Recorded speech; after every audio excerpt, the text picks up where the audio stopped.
So I hear preachers talking about, one particular was talking about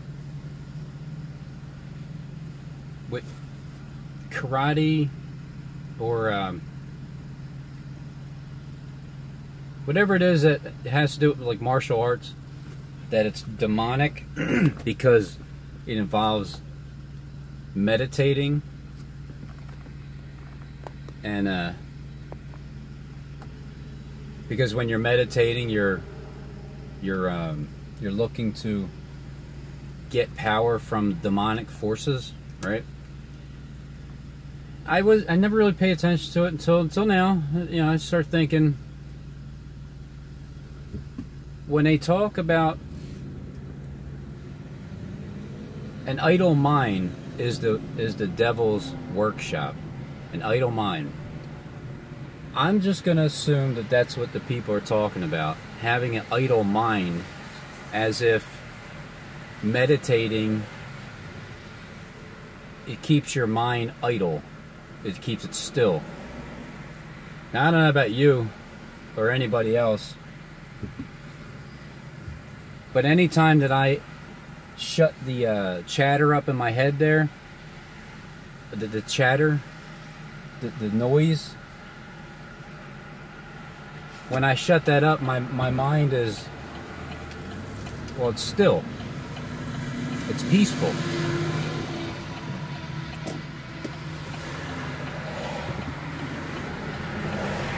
So it doesn't make sense to me that an idle mind is a devil's workshop.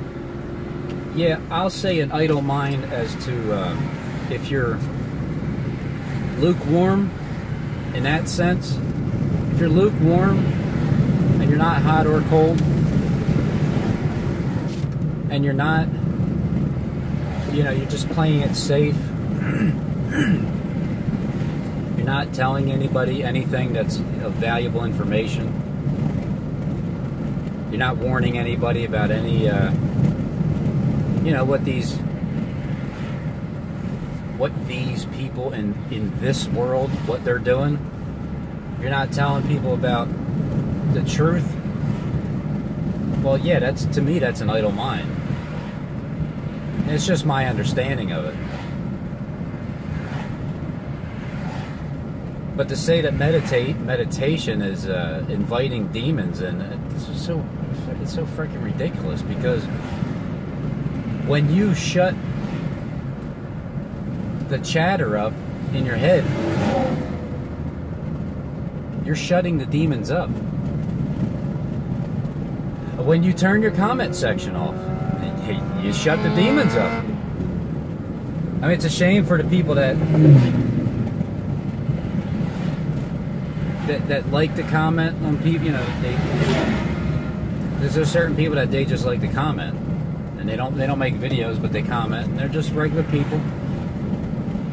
I'm sorry for those regular people. If you wanted to make comments of whatever the nonsense I'm talking about, but those demons, well, they kind of ruined that part.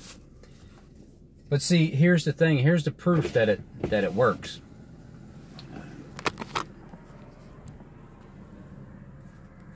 When you shut the demons up, I'm just showing the field over there. It's a lovely field, a lot of trees, a lot of grass. See, when I shut the comment section off, the proof that the demons hate that, well, I just look on my dining room table and I see stacks of catalogs and stuff that I didn't order, which means, it tells me that the demons are very unsatisfied that I shut their faces. Because if not, if that's what they wanted me to do, if they literally wanted me to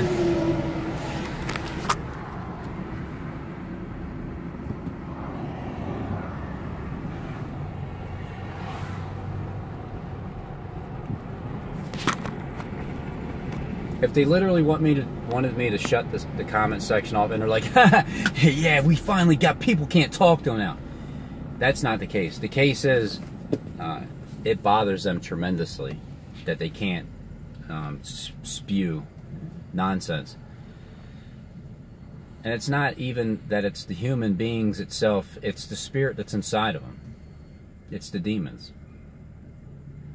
When you silence your mind, you silence the damn chatter, and all the chatter is demons. If it's the chatter, the worry demon. Worry about, I don't know, worry about your finances. It's the most common one.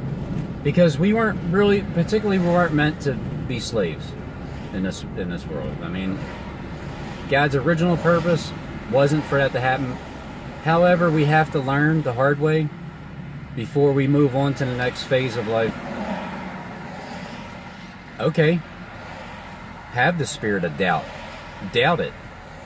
Doubt that we have, that this is just a minute part of your experience of being created. This little situation here, where we're at, it's nothing. It's a vapor. Life is but a vapor. So there's the spirit of doubt. Well, there ain't life after this. This is it. You only live one life to live as the world turns. 66,600 miles an hour around the sun, something like that. Whatever. It's true, okay? Spirit of deception. People are deceived. They don't believe, truth. If you don't believe truth, you're deceived. Spirit of fear. I mean, I don't know how many, there's a lot of spirits. Demonic possession. Possessed people that they can, I truly believe that you can still be a child of God and you still battle demons. It's not that they're dwelling inside of you like you're literally demon possessed.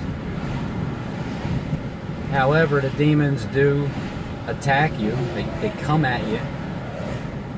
And you can let one in a split second and you don't even realize it.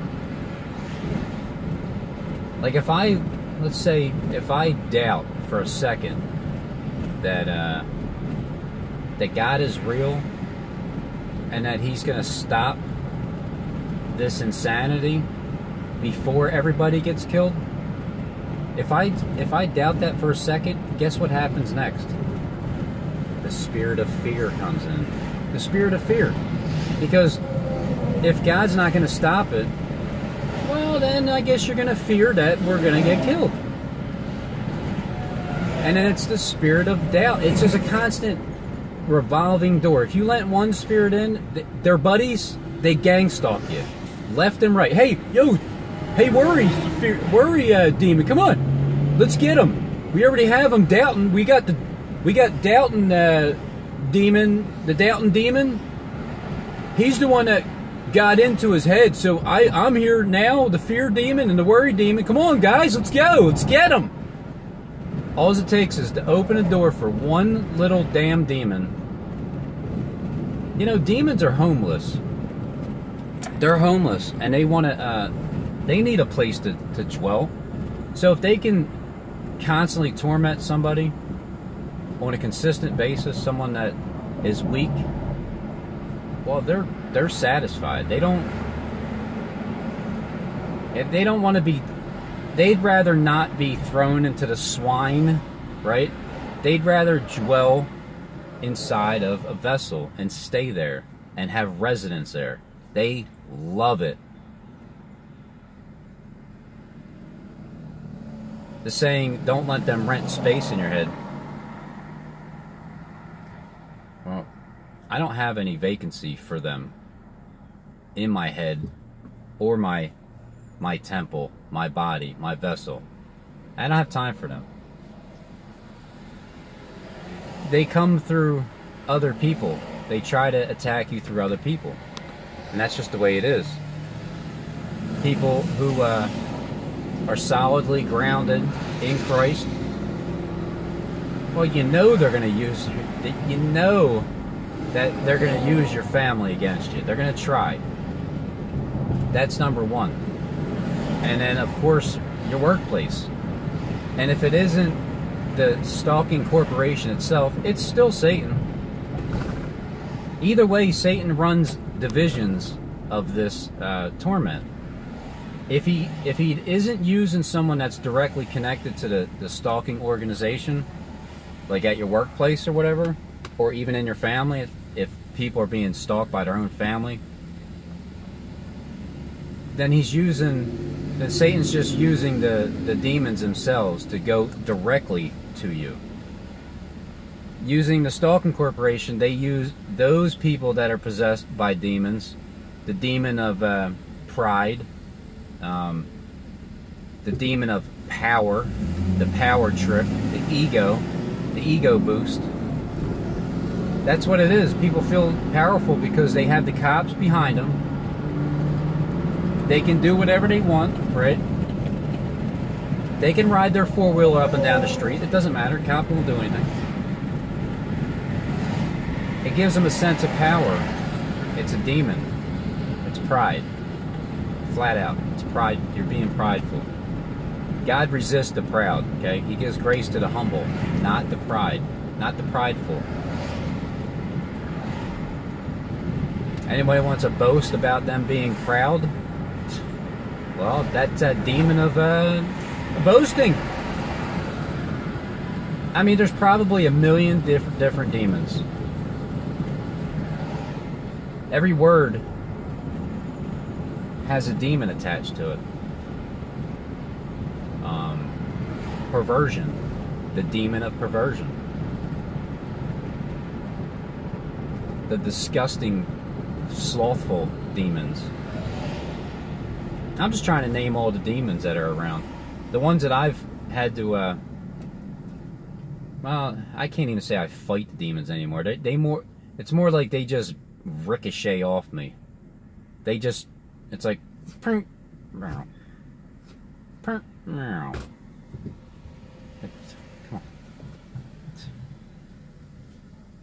What's more annoying? Seriously, think about this question. Besides that,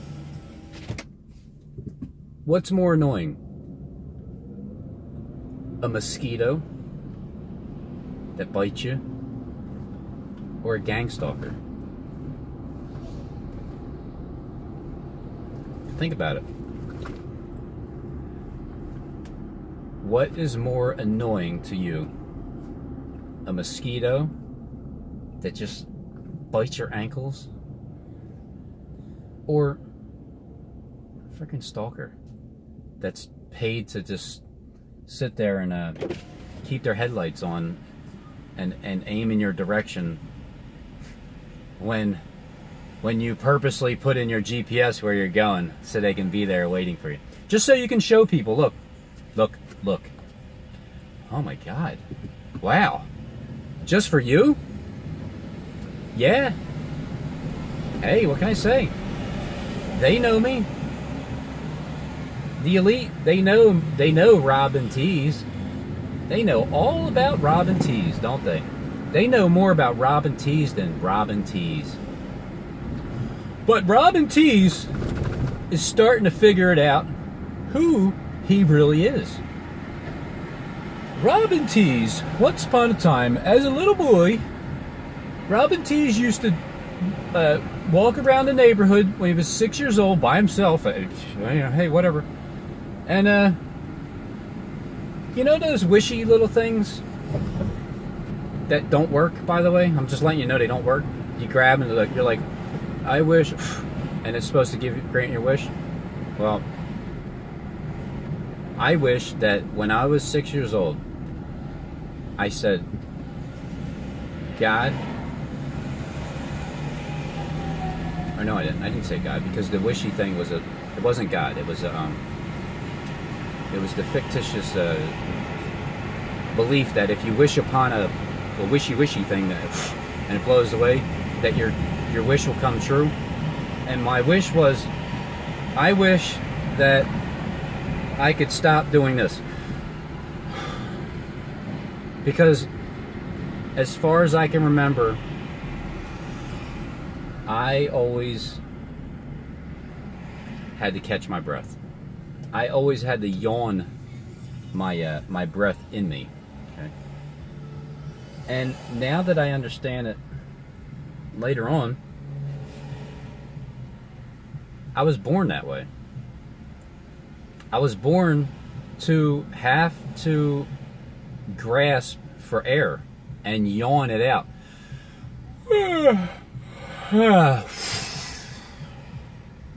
You understand? The old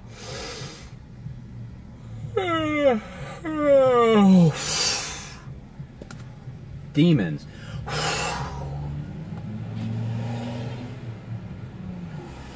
I didn't brush my teeth as a kid. I had bad teeth, and my teeth rotted out. Hey, officer. How long have they been clogging your pineal gland with the fluoride in the water? A very long time. Very long time. So with me scraping the plaque off my teeth, all the way up until my adult teeth grew in, I'm still straightening off. I'm like 12, 13. That was my connection with God. The entire first 13 years of my life. Me and God were like this.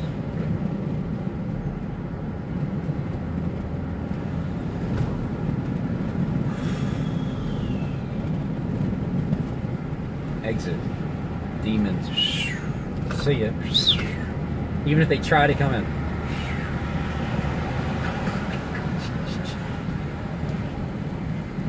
Didn't know anything about the pineal gland. But what I realized is I didn't have to activate anything. I've had it ever since I was born. My connection with the Creator, I knew God created me. When I was 6, 7 years old,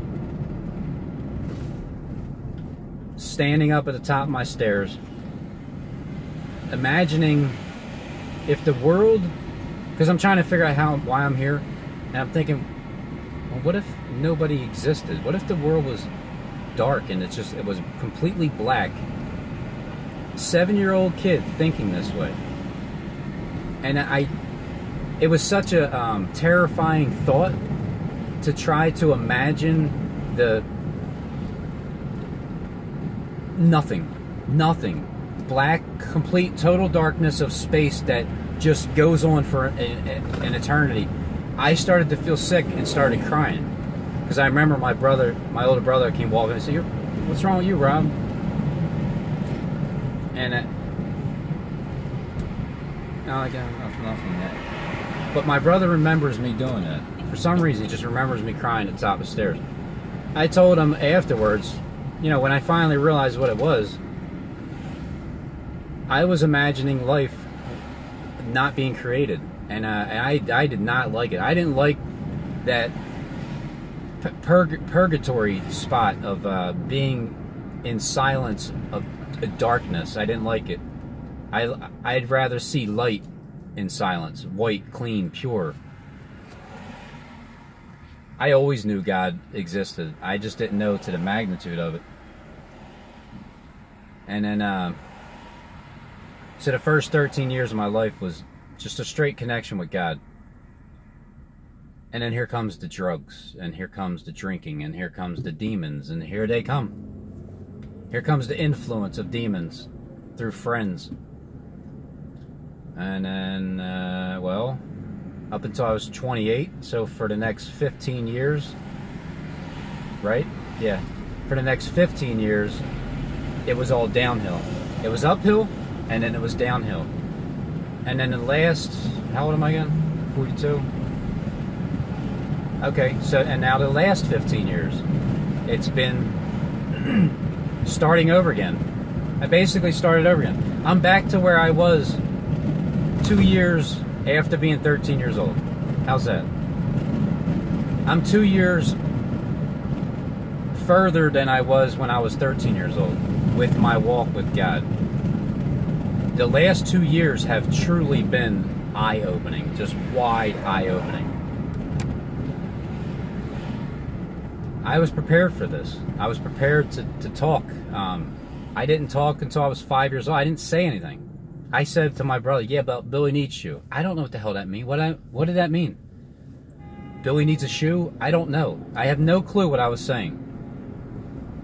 But now I have an absolute clear understanding of what I'm saying. I was prepared for these moments. The year and a half of being in jail. The year and a half of being tormented by the demons trying to sabotage my work and being targeted a few years back. A year and a half, come 7 more days. It'll be a year and a half exactly on YouTube. October 9th, 2017. When I was in jail, and this represents now also, I had no clue when I was getting out. Because now I understand they don't even have to lie about who I am. The gang stalker corporation telling their citizens on patrol and whatnot. They can literally look at my record and they'll see there was 5 counts of F1 felony aggravated assault on cops. I must be one bad dude. I never got into a fight in my life, mind you, but I must be one freaking badass dude beating up 5 cops. Just me. But the point is, it's not what I did. I even got overcharged for trying to steal a radio from a truck. That's it. I ran. That's it. I got away and aggravated assault. They beat the shit out of me, but hey, whatever. But that's the price I paid for being a criminal. Burglaries. I just stole a damn appliance out of a house that I was working on with that new construction. I thought it was theft. They said it was burglary. Okay. I thought you have to break in for that. But the things that happened in my life, the things that I really didn't do, you know, but I was involved in criminal activity, which it just, once you're in there with the demons, well, they bring their buddies and their buddies come after you. They gang stalk you. The demons are the leaders of the gang stalkers. They're just using stupid ass vessels to do their job for them. The burglaries, my cousin Josh Tease, okay? I don't know why he has my last name, because he's not from our father bloodline. My aunt is his mom, and she just gave him her last name because her last name is Tease, because the father wasn't around. So he snitched, okay? Snitched. Snitching is when you're involved and you're pointing the finger at somebody else so they get in trouble and you don't. Snitched. I never robbed that house that he was talking about because it was a $30,000 restitution, and he snitched on me and some other dude I never even knew. I'm sitting in a jail cell when I'm like, who are you? You're, oh, Mr. Brown? Oh. Yeah, I don't even know Josh. I know Josh, but I don't know you. So obviously I wasn't there when he's saying that. You know what I mean? I could have fought it, but I just want to get my sentence over and done with and move on and go. But I did fight the last, because I had 5 open counts. This is why I never knew when I was getting out. I thought I was doing 5 to 10 years. You know, and my son was 2.5 years old, and I left him behind with a mom that was, going down the wrong direction. All right, that's all I can really say, and still has, even to this day. It's been proven. So when I went to that court hearing, I was ready to go. I did a year and a half. God knew I was done. I took every class I needed to take: victims awareness, NAAA, anger management, in the one jail for 10 months. And then when I got transferred to the other jail, I did the same thing in there. I went from being comfortable in one jail, working in as comfortable as you can be, working in the kitchen, eating well, making money, and then they just ripped me out. Mr. T's, pack up. You're going to, what? I got to do this all over again. And this time the jail actually had bars. It wasn't doors that shut. I was in a real comfortable, quiet block, quiet, idle block. Still, because everybody respected each other because they worked, so they were quiet. And there was a TV room where you opened up the door and you shut it, and there's a bunch of chairs in there, and people were respectful. And I got ripped out of that situation, dropped into another one, so I can definitely do without. When I got ripped from being free into jail, I lost everything that I've had. Everything. Started all over again. So the reason I never knew when I was getting out of jail until the day that I got out, which reminds me of no man knows the day or the hour, but you kind of know the season. Like, I knew I was getting out after this court hearing, even though when I was in the court hearing, the public defender comes to me and says, Mr. T's, they're recommending 6 more months from this time on, so we'll just go with that, okay? But no, what? No, sir, no. I did my time. I have all the evidence. No, I'll go in and talk to the judge myself. All right, because the DA is recommending 6 months, and your probation officer is. They're all in agreement. So, I mean, we can try. Yeah, no, I'll try. How about that? I'll go in and talk to the judge myself. So I went in. I had all my documents ready, just like I did with that work situation where I had 9 pages of facts that I proved to the vice president of the company that winded up firing the guy a few months later. So when I went into court, I said, Your Honor, I don't feel like I need to do any more time. I've already done a 1.5 years. In this prison here, I took my let's see, anger management, NA, AA. I said I've gotten counseling once a week for an hour every week since I came there. I knew I had a problem. I knew that once I got in jail, I needed to straighten myself out. I have a 2.5-year-old son that's, you know, he's in a bad situation now. His mom is a heroin addict, and I just feel like I need to get out there and take care of him. And on top of that, when I got transferred to the second jail, nothing was required of me to do, but I still went. I joined the victims awareness class. Constantly went to NAAA meetings just to get more knowledge about what my problem is. And I realized that I was addicted to drugs, and I'm not blaming the drugs for it, but when you take the drugs, you're more vulnerable to getting into that peer pressure and just doing something that you're going to regret later on, like standing here in a courtroom trying to explain why I feel like I don't need to do any more time because I learned my lesson. That's all it took. Pure honesty. And then the judge is like, yeah, I don't see why you guys want to give him any more time. I think he did. I think he learned his lesson. I mean, look at all the classes he took. I'm like, oh, man, thank God. Because I had 3 against 1. Little old me. It never ends. It's the same story constantly. 3 against me. 3 times. A 1.5 years worth of trials and tribulations that I had to go through. And this 1.5 years now is coming to a close. And once again, I'm proving that I'm telling the truth. And I'm also proving the elite lies at the same time. Because the first time I handed my papers to the warden, right, which is in jail, a 1.5 years time. The second time, when it comes to the work atmosphere where I was being targeted by a silent boss partner, who is so obviously one of them, someone that always had pull with the union working in Philly, where you didn't have to worry about the union coming in and picketing. This was back in 2008 when that happened, but when he had this pull, and of course, he had a record 25 years ago. But hey, look, everything's expunged.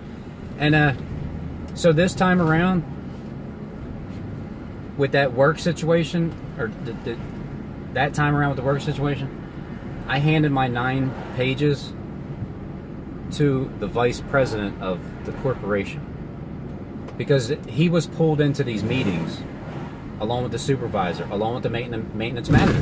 Hey, 3 people. Ain't that funny?